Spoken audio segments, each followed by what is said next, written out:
મારું નામ દીપક બામરોલિયા છે। મારી કંપનીનું નામ દેવ મોટર્સ છે।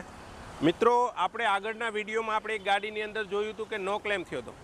તો આ ગાડી મારે ત્યાં ટોયોટાની ઇન્સ્યોરન્સની અંદર આવેલી છે અને આ ગાડીની અંદર ટોટલી પ્રોડક્ટ અમારું જેટલું કામ હતું એ બધું પાસ થયું છે।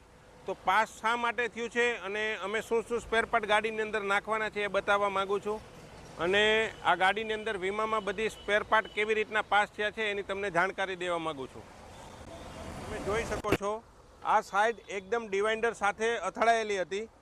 તો આ દરવાજાની અંદર ડેન્ટ પડ્યો છે, આ પટ્ટાની અંદર અહીંયા ક્રેટીસ પડી ગયા છે અને અહીંયા તમે જો રનિંગ બોર્ડરનો જે નીચેનું ત્યાં બી લીટો ક્રેટીસ પડી ગયો છે। જો આટલો બી ક્રેટીસ છે તો બી ઇન્સ્યોરન્સ કંપનીએ આપણને નવો સામાન આપી દીધો છે અને તમે જોઈ શકો છો આ નવો સામાન છે। અને આ પાછળનો આઈબ્રો ખરાબ હતો તો આ પાછળનો આઈબ્રો બી આપી દીધો છે અને આપણે ટોટલી આ તમે જોઈ શકો છો કે આપણે ઇન્સ્યોરન્સની અંદર ટોટલી જેન્યુન પાર્ટ નાખીએ છીએ અને આ જો એમનો સામાન બી આવી ગયો છે જેન્યુન એ જેન્યુન। તમે જોઈ શકો છો આ દરવાજાના પટ્ટા છે, આ પાછળનો આઈબ્રો છે, બરાબર છે। અને આ ટોટલી સામાન આપણે આ બી ટોયોટાનો સામાન જેન્યુન છે। આ ઇન્સ્યોરન્સની અંદર પાસ થયો છે।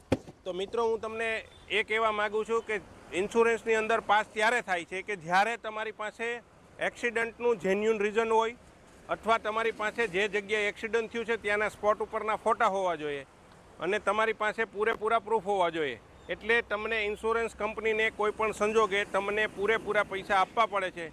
તો મિત્ર, તમારી ગાડી બી ક્યારેય ડેમેજ થાય છે ત્યારે 100% ફોટા પાડી લ્યો અથવા તમારી ગાડીનું એક્સિડન્ટનું જેન્યુન રીઝન આપો, જેથી કરીને તમારે ઇન્સ્યોરન્સ પાસ કરાવવામાં કોઈ પણ જાતની અગવડ પડતી નથી। Thank you.